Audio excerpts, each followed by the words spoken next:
Diki Songele, j'étais en train d'expliquer à Nyota que Jésus avait marché sur l'eau car il avait de vessies natatoires dans ses pieds.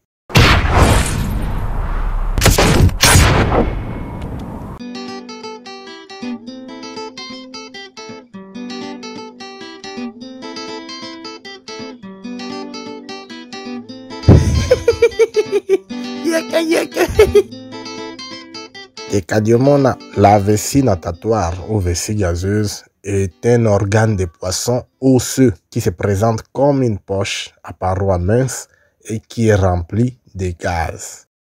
Elle sert à ajuster la densité des poissons, ce qui leur permet de se mouvoir à la profondeur qu'ils veulent. Écoute Tekadiomona. Un corps flotte sur l'eau si sa densité est inférieure à celle de l'eau. Mais Diki Songele, comment est-ce que les navires qui sont des énormes bâtiments d'acier flottent-ils sur l'eau alors que l'on sait que l'acier est beaucoup plus dense que l'eau?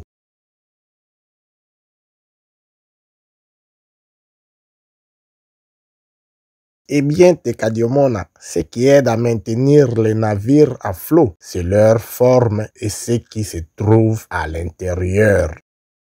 Les navires ne sont pas faits d'une pièce d'acier d'un seul tenant.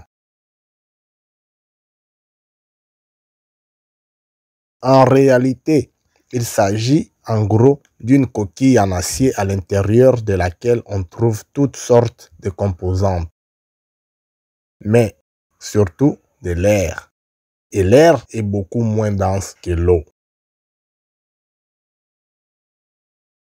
La densité de l'ensemble du navire et de tout son contenu doit être inférieure à celle de l'eau pour que ce navire flotte.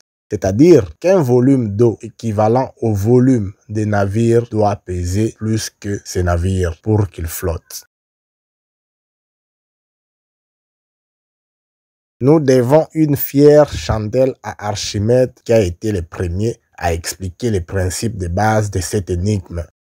Ce savant grec, né en l'an 287 avant Jésus-Christ, a énoncé le principe de flottabilité, autrement dit principe d'Archimède.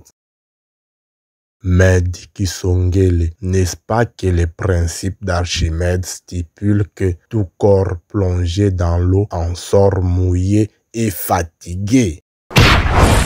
Non, Tekadiomona. Selon ces principes, tout objet plongé dans un fluide subit une force verticale dirigée de bas vers le haut et qui est égale au poids du fluide déplacé par cet objet. On appelle poussée cette force verticale à laquelle est soumis un objet plongé dans un fluide.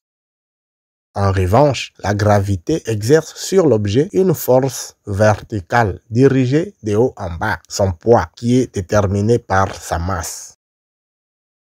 Par conséquent, si le poids d'un objet est inférieur à la poussée, l'objet remontera.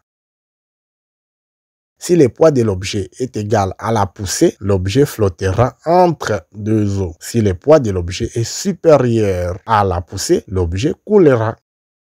Lorsqu'un navire coule, c'est parce que de l'eau y a pénétré, en prenant la place de l'air. L'eau accroît la densité moyenne du navire qui devient ainsi supérieure à celle de l'eau.